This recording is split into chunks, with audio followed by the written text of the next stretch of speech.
নির্বাচনী ব্যবস্থা বলুন, গণতন্ত্র বলুন, দুটিকেই ধ্বংস করার জন্য বিএনপি ক্রমাগতভাবে প্রচেষ্টা চালিয়ে যাচ্ছে।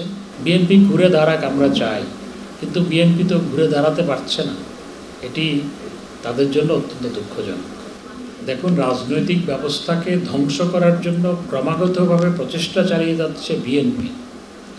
তারা গণতন্ত্র এবং নির্বাচনী ব্যবস্থাকে ধ্বংস করার জন্য প্রতিনিয়ত চেষ্টা চালিয়ে যাচ্ছে। আপনারা নিশ্চয়ই জানেন কীভাবে 2014 সালের নির্বাচনকে প্রতিহত করার জন্য অপচেষ্টা চালিয়েছিল। 500 ভোট কেন্দ্র জ্বালিয়ে দিয়েছিল এবং পোলিং অফিসার, প্রিসাইডিং অফিসারকে হত্যা করেছে, অনেক মানুষকে হত্যা করেছে। 2018 সালেও তারা নির্বাচনকে ভণ্ডুল করার উদ্দেশ্যে তারা নির্বাচনে অংশগ্রহণ করেও করে নাই।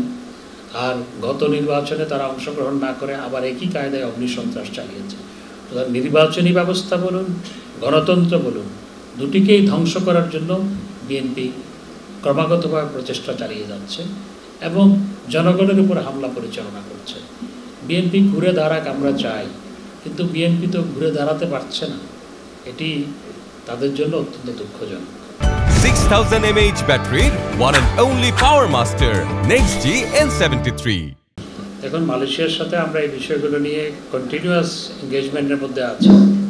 শুধু পররাষ্ট্র মন্ত্রণালয় নয়, বরং এক্সপেক্টেড মিনিস্ট্রি তারাও কন্টিনিউয়াস এঙ্গেজমেন্টের মধ্যে আছে এবং সেখানে যে আমাদের বাংলাদেশিতে সাফারিং হচ্ছে সেটাও সঠিক।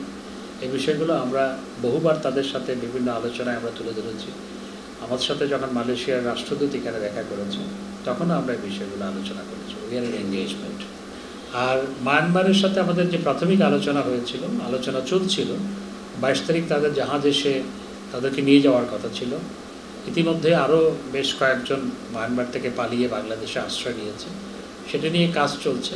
22 তারিখ আগামীকাল আমার আবার চেক করতে হবে, বিকজ সিচুয়েশন ইজ ওখানে তো স্বাভাবিক নয় এবং ইন্টারনাল সিচুয়েশন স্বাভাবিক নয়, আবার সমুদ্রের পরিস্থিতির উপরও পর্যবেক্ষণ রাখতে হয়, সব মিলিয়ে সিদ্ধান্ত নিতে হয়।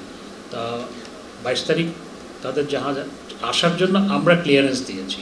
এখন তারা আসতে পারছে কি না, that I have to check.